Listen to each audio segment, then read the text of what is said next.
Welcome back to the Velvet Story, where emotions unravel and hearts speak louder than words. Today, we dive into chapter 33 of Pretend the Pain.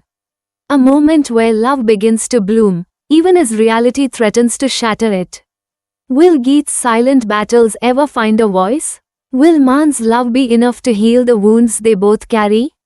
Let's turn the page. Chapter 33. The Pain. I love you, Geet. And now I know I can't afford to lose any part of you, Man whispered, continuing to gently kiss her nose. Geet, in return, scrunched her nose in pure irritation.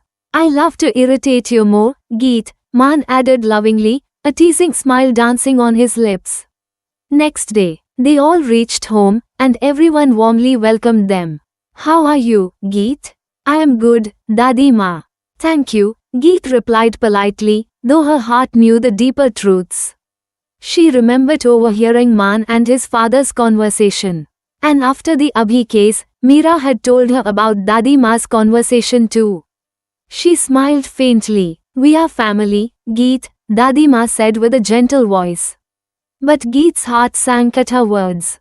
Does she really belong in this family? Nope, her mind whispered. How was your honeymoon, bro? Someone asked, breaking the silence. Great, Man replied with an enthusiasm that felt oddly offbeat, even to him. Wow, bhai, so now can you finally disclose your honeymoon destination? Annie asked excitedly. New York, Man answered casually. You don't even like winters. And still you went there? Dave asked, surprise. Yes, so what, we had some work, Man said, trying to sound indifferent. You both had some work? That must have been an interesting honeymoon. I must say, Dave teased him further, trying to provoke a reaction. Let's get them inside first, Amar interrupted, sensing the discomfort. Thank you, Geet said genuinely to him, her voice filled with appreciation. Kids never say thanks to their parents, Geet, Amar replied with a soft chuckle. But the formality in their treatment made her heart uneasy. It scared her more. Man and Geet touched the elders' feet, showing respect. Little Abhi also bent down to touch their feet, bringing bright smiles to everyone's faces. Even Prema, though still a bit reluctant, didn't say anything, just pretended to be happy. I missed you, champ, Annie said, hugging Abhi.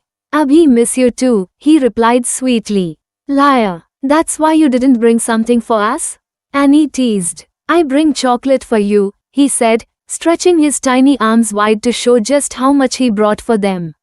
Oh really? Dave asked, scooping Abhi up in his arms. Yes, right, Mama. He looked at Geet with sparkling eyes. Geet smiled lovingly. Yes, she nodded. Geet was about to get up when a servant approached. Mom, you sit with your family. I'll bring the bags. Bhabhi. That means you and Bhai really brought something for us? Annie asked, her voice bubbling with excitement. How could I forget that? Geet replied with a playful wink. Man smiled at her gesture. Maybe that's the reason he's falling for her. Her selflessness. She had asked for his help for his mother, who wasn't even her mother-in-law.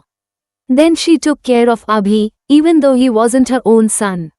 A person cheats her, and yet, she still takes care of him, still loves him immensely. Today, he realized, he is in love with her. She even brought gifts for everyone. When did she even get the time to shop? She's sweet. His sweetheart. I thought Bhai didn't give you time to go anywhere, Dave teased. No, Dave, Geet said, smirking. I made sure we got something for everyone, so that when you and me, I mean your wife, don't bring anything for us from your honeymoon, we'll remind you how thoughtful we were. See, we made time for everyone, but you didn't.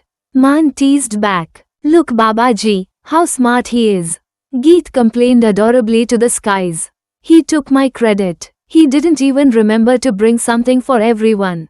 Everyone laughed. Geet distributed the gifts to all, and everyone appreciated her thoughtful effort.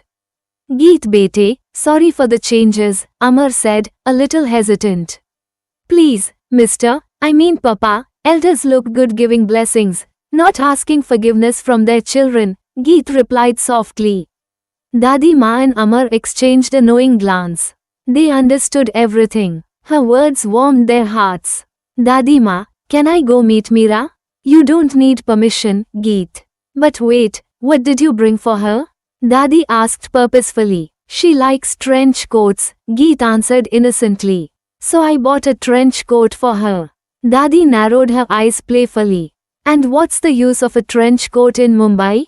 Valley, sorry I changed their city, they live in Mumbai now. I forgot if I said Delhi or Mumbai earlier. Geet smiled. Dadi Ma, Meera and I love winters. She adores winter attire, and she wants to live in a hilly area someday. Poor me, Dev muttered. What happened, Dev? Dadi asked. I don't like winters, Dev sighed. And I've planned our honeymoon in a hilly area. What are we going to enjoy there except wearing warm clothes? Just like your brother, Geet mumbled under her breath. But Maan heard her. He leaned closer and whispered in her ear, actually, Geet, I would love winters, if we didn't have to wear so many clothes. I like fewer clothes, especially on you. Geet's cheeks turned deep red. Shameless, she scolded in a whisper. What did Bhai say, Bhabhi, that turned you all red? Annie teased. Poor Geet turned scarlet. Don't tease her, Dadi Ma intervened, smiling gently. Everyone was enjoying their family time, except Prema. Maan, Geet, you both should take rest. And yes, we are throwing a party tomorrow to celebrate sealing this deal, Amar announced. That's great, Dad, Maan said excitedly. He's always excited for parties, Amar chuckled. I hope you both enjoyed seeing new places, and not just roaming around pubs or clubs. Thank you, Dad, Maan said with a knowing look. Geet remained quiet. Later, Geet went to meet Meera, taking Abhi along with her. After taking Dadi's permission, she decided to stay at Meera's house. Scene shift. Geet first met Anupama Mamma and told her everything, about her feelings, about falling for Maan. She assured her not to worry, that she would maintain distance and still take care of both her and Abhi. Scene shift. Maan came home late, caught up with pending work. When he found out Geet wasn't home, he wasn't surprised. Of course, Geet is running again. Run, Geet, run, but not for long. From now on, I'll make sure you stay here, with us. Maan went to meet Dadi, who was deep in discussion with Amar. Dadi, Dad, I want to talk to you, he said seriously.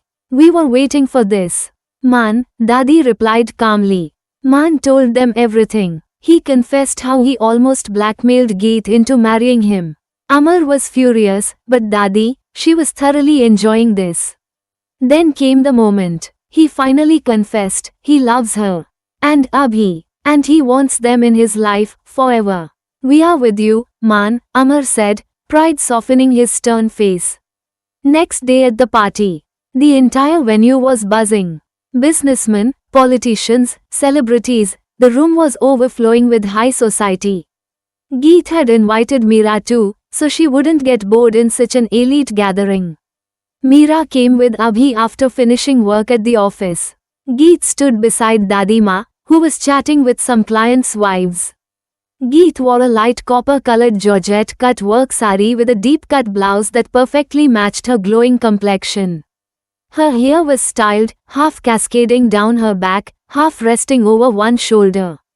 She wore golden bangles that jingled with every movement, a golden waistband, long earrings that matched her sari, and symbols of her marriage, all shimmering under the lights. Abhi looked adorable in a black three-piece suit. Coincidentally, he matched Maan's black Armani suit perfectly. Dada! Abhi screamed as soon as he saw Maan. Maan picked him up and kissed him lovingly. You left your Dada last night. Don't you know how much Dada missed Abhi? Maan said, feigning a sad tone. Dada, Abhi said to Mama. Abhi missed Dada, Abhi said with a pout, hugging him tightly. Maan hadn't expected that. Abhi was this attached to him? Now he understood why Geet had warned him. He had thought Abhi only loved Geet. Maybe he was wrong. Maan showered Abhi with kisses and then turned to see her, his Geet. His heart skipped so many beats. She's planning to make me crazy, he thought. Geet tried to maintain her distance. But luck wasn't on her side. Abhi was getting more and more attached to Man, which was dangerous for her heart. She sneaked glances at Man, who looked devastatingly handsome in his fitted black suit. Stay away from him. Don't look at him, her mind warned her. But then, Babaji came to her rescue. She spotted Meera. Finally, you came. Or I thought you ditched me, Geet said with relief. Meera pouted. What a warm welcome, Geet, she complained. Hello Meera bete, Dadi greeted warmly. Good evening, Dadi. How are you? I'm good, child. Geet and Meera quickly got lost in their own world. Meanwhile, the two poor heroes were left cursing their fates. Man and Dev walked over to where Annie had also joined the Geet Meera camp. May I have the pleasure of a dance with you? Dev asked Meera with a bow. Geet caught the look on Annie's face and smirked. Now she understood something. And Annie's smirk, aimed right at her brother, confirmed it. Mr. Khurana. Dev. My name is Dev, Meera. Please stop with all the formalities, he said softly, interrupting her. Whoa, Meera fumbled, caught between her hesitation and fluttering emotions. Meera, I don't think it's a bad option, Geet chimed in, slyly hiding her smirk behind her words. Okay, Meera agreed hesitantly, unsure of herself. Lucky Dev, Man whispered in Geet's ear from behind, and the sudden warmth of his breath gave her an unexpected shiver. She wanted to keep her distance. But here she was, standing between him and Annie. She didn't even dare look at him. Because this time, she wasn't afraid of him, she was scared of her own feelings. Man, shall we dance? Sameera suddenly appeared, her voice syrupy and confident. Sorry, Sam. I'm spending some quality time with my son, Man replied coolly, his arm protectively still around Abhi. Geet can handle her son. I'm asking you for one dance, Sameera insisted, tilting her head. Man, since when do you hurt a girl's heart? Came another voice, sharp and unexpected. It was his mother, Prema, stepping in from nowhere. I'm not hurting anyone, Mom, Man said firmly, but respectfully. Give Abhinav to Geet. She knows how to handle her own son, Prema said, her words laced with quiet disdain. Abhi, come to me, baby, Geet said calmly. Abhi went to her without hesitation and snuggled into her embrace. Man, perhaps reluctantly, walked over with Sameera toward the dance podium. See, Geet, this is reality, her mind whispered coldly. I want to save you from this. Her inner voice added, more protectively. Then she heard Prema speak behind her. I always wanted them together. And just look, how good they look with each other, Prema said, her voice light but piercing like a blade. I don't see that, Annie shot back, sharp and honest. Annie, Prema scolded instantly. Prema, I'm with Annie, Dadi said, her voice firm and filled with quiet authority. And moreover, Geet is Man's choice. Not that girl. There was disappointment in Dadi's tone, not just for Sameera, but for her daughter-in-law's blindness. But Geet's mind, her heart, could only grasp one thing. Her mother's words. And that was chapter 33, The Pain, from your favorite emotional saga, Pretend. Only here, on the Velvet Story. If you felt every heartbeat, every unspoken tear, don't forget to like, comment, and subscribe. Your support helps every story reach the hearts it's meant to heal. I'll see you in the next chapter. Until then, keep feeling, keep pretending. Because sometimes, fiction feels more real than life.